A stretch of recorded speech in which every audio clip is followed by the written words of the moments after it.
I know that it seems hard to believe, but there is a religion, Islam, that is committed to evangelizing through the sword because it's the example that Muhammad, the founder of Islam, left. Let's continue with some of the narratives that we've seen and the connection that Muhammad and Islamic scholars make with conversion. Remember the account of Ibn Sinaina, the Jewish merchant? The apostle, Muhammad, said, "Kill any Jew that falls into your power." Thereupon, Mahayisa, son of Masud, leapt upon Ibn Sinaina, a Jewish merchant with whom he had social and business relations, and killed him. The assassin's older brother, and I quote, began to beat him, saying, "You enemy of God, did you kill him, and much of the fat in your belly comes from his wealth?"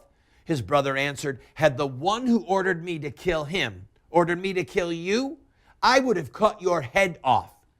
The older brother replied, "By God, if Muhammad had ordered you to kill me, would you have killed me?"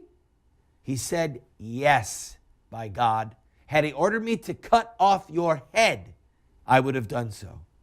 He exclaimed, "By God, a religion which can bring you to this is marvelous."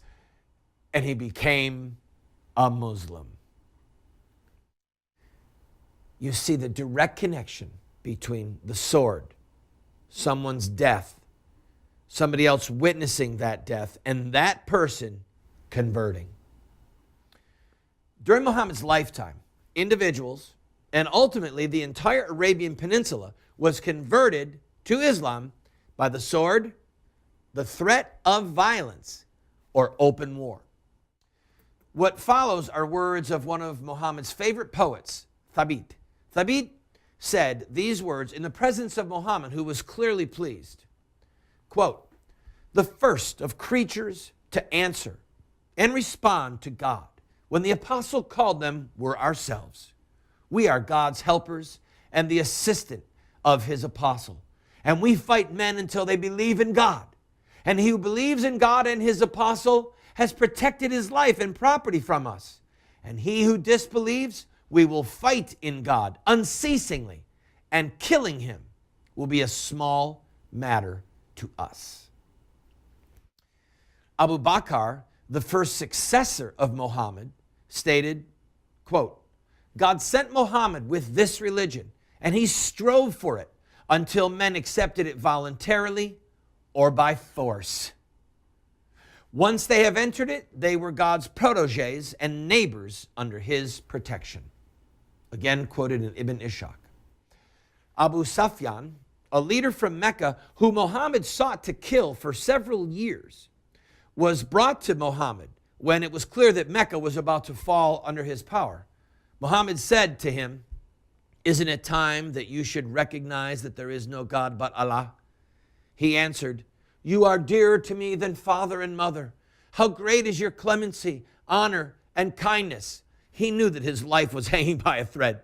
"By God, I thought that had there been another God with God, he would have continued to help me." He, Muhammad, answered and said, "Woe to you, Abu Sufyan.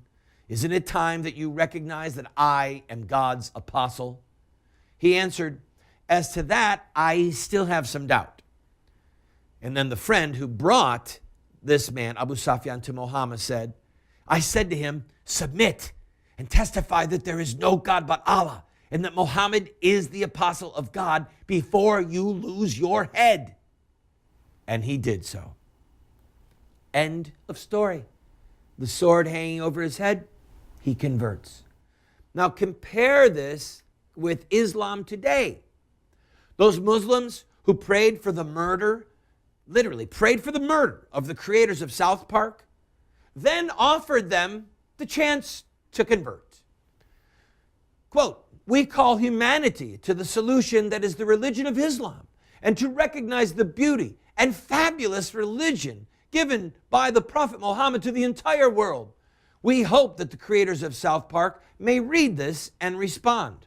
Otherwise, we warn all that many reactions will not involve speech, and that defending those who insult, belittle, or degrade the Prophet, Muhammad is a requirement of the religion. Osama bin Laden said with regard to the cartoons of Denmark, if there is no check in the freedom of your words, then let your hearts be open to the freedom of our actions.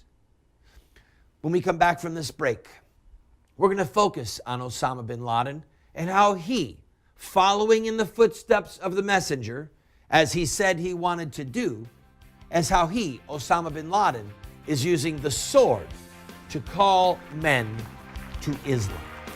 I'll be right back.